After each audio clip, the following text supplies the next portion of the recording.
മണിപ്പൂരിൽ വീണ്ടും സംഘർഷം. പാസ്റ്റർമാർ യാത്ര ചെയ്ത വാഹനത്തിന് നേരെ അക്രമം. ചുരാചന്ദ്പൂരിൽ 3 പാസ്റ്റർമാർ കൊല്ലപ്പെട്ടു. കുക്കി വിഭാഗത്തിൽപ്പെട്ടവരാണ് കൊല്ലപ്പെട്ടത്. വിവരങ്ങളുമായി ഫെമിന കൂടി ചേരുന്നുണ്ട്. ഫെമിന, വീണ്ടും മണിപ്പൂരിൽ ഒരു സംഘർഷ സാഹചര്യമാണ്. ഈ പാസ്റ്റർമാർ യാത്ര ചെയ്ത വാഹനത്തിന് നേരെയാണ് അക്രമം ഉണ്ടായിട്ടുള്ളത്. 3 പാസ്റ്റർമാർ കൊല്ലപ്പെട്ടതായാണ് വിവരം. കൂടുതൽ വിശദാംശങ്ങൾ എന്തൊക്കെയാണ്?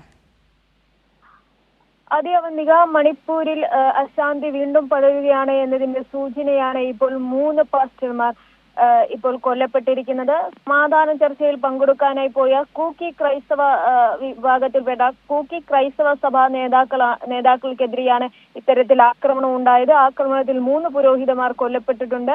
മണിപ്പൂരിലെ കാംപോച്ചി ജില്ലയിലാണ് സംഭവം. മണിപ്പൂരിലെ കാങ്പോക്പി ജില്ലയിലാണ് ഈ സംഭവം നടന്നത്.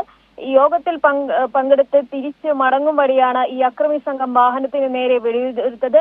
ഇതിൽ സംഭവ സ്ഥലത്ത് തന്നെ 3 പുരോഹിതന്മാർ കൊല്ലപ്പെടുകയും നിരവധി പേർക്ക് ഗുരുതരമായി പരിക്കേറ്റിട്ടുണ്ട്. പരിക്കേറ്റവരെ അടുത്തുള്ള ആശുപത്രികളിൽ ഇപ്പോൾ പ്രവേശിപ്പിച്ചിരിക്കുകയാണ്. ഇത്തരത്തിൽ നിരായുധരായ മതനേതാക്കൾക്കെതിരെ നടന്ന ക്രൂരമായ ആക്രമണത്തിൽ കുക്കി സംഘടനകൾ ശക്തമായിട്ടുള്ള പ്രതിഷേധമാണ് ഇപ്പോൾ രേഖപ്പെടുത്തുന്നത്.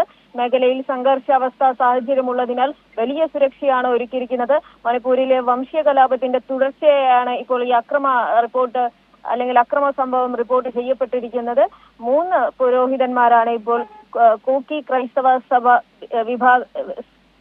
ക്രൈസ്തവ സഭാ നേതാക്കളായിട്ടുള്ള 3 പുരോഹിതന്മാരാണ് ഇപ്പോൾ കൊല്ലപ്പെട്ടിരിക്കുന്നത്.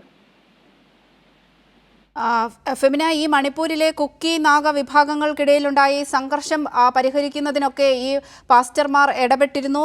അവർക്ക് നേരെയാണ് ഈ ആക്രമണം ഉണ്ടായിട്ടുള്ളത്. ഇതിനെതിരെ വലിയ രീതിയിലുള്ള പ്രതിഷേധമാണ് ഇപ്പോൾ പുറത്തു വരുന്നത്. അതായത് ഈ സമാധാനത്തിനായി നിലകൊണ്ട ഈ വ്യക്തികൾക്കെതിരെ, ഈ പാസ്റ്റർമാർക്കെതിരെ ഉണ്ടായ ആക്രമണം ദൗർഭാഗ്യകരമെന്നാണ് ഈ കുക്കി വിഭാഗം ഇപ്പോൾ വ്യക്തമാക്കിയിട്ടുള്ളത്.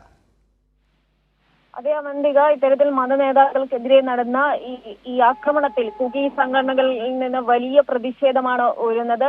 പ്രത്യേകിച്ച് ഈ സഭാ നേതാക്കൾ ഈ സമാധാന ചർച്ചയിൽ പങ്കെടുത്ത് മടങ്ങും വഴിയാണ് കാങ്പോക്പി ജില്ലയിൽ വെച്ച് ഇത്തരത്തിൽ ഇവരുടെ വാഹനത്തിന് നേരെ വെടിയുതിർത്തത്. ഇത്തരത്തിൽ നിരായുധരായിട്ടുള്ള മതനേതാക്കൾക്കെതിരെ ഉണ്ടായ അക്രമ സംഭവത്തെ എല്ലാ കോണുകളിൽ നിന്നും വലിയ തരത്തിലുള്ള പ്രതിഷേധമാണ് വരുന്നത്. നേരത്തെ തന്നെ മണിപ്പൂരിൽ ഈ നാഗ കുക്കി വിഭാഗങ്ങൾ തമ്മിൽ സംഘർഷമുണ്ടായിരുന്നു. അതിൽ 2 കുട്ടികളടക്കം ബോംബാക്രമണത്തിൽ കൊല്ലപ്പെട്ട സംഭവം കഴിഞ്ഞ ദിവസങ്ങളിലാണ് റിപ്പോർട്ട് ചെയ്യപ്പെട്ടത്. തുടർന്ന് മണിപ്പൂരിൽ ഒരു ഇടവേളയ്ക്ക് ശേഷം വീണ്ടും ഒരു കലാപ അന്തരീക്ഷം ഉണ്ടായിരുന്നു. അതിനെ തുടർന്നാണ് ഇപ്പോൾ ഇത്തരത്തിൽ വീണ്ടും ഈ കൂക്കി വിഭാഗത്തിനെതിരെ അക്രമം ഉണ്ടായിരിക്കുകയാണ്. അത്തരത്തിൽ ഒരു വംശീയ കലാപത്തിന്റെ തുടർച്ചയായിട്ടാണ് ഇപ്പോൾ ഈ അക്രമ സംഭവം റിപ്പോർട്ട് ചെയ്യപ്പെട്ടിരിക്കുന്നത്. ശരി, ഫെമിനയാണ് വിവരങ്ങൾ നൽകിയത്.